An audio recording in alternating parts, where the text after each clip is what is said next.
Malaysia গ্রাম অঞ্চলের wire house এবং গ্রাম অঞ্চলের রাস্তাঘাট খুবই সুন্দর।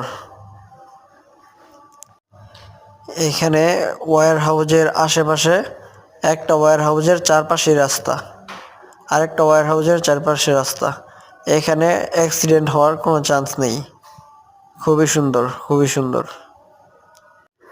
জার্জির মতো জার্জি চলতেছে, ফিরতেছে, খাইতেছে, কেউ কারোর সাথে কোনো ভেদাভেদ নাই, কোনো ঝগড়াঝাটি নেই, সবার মতো সবাই। গাড়ির এদেশে কোনো ট্রাফিক পুলিশ নাই, সব সিগন্যালের উপর চলে।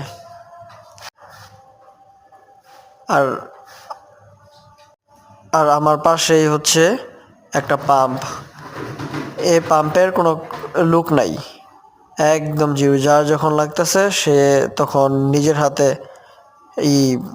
এই গ্যাস নিয়ে যাইতেছে, ডিজেল নিয়ে যাইতেছে, কোনো লোক লাগে না। খুবই সুন্দর পরিবেশ, খুবই সুন্দর নিয়ম, কোনো বিশৃঙ্খলা নাই।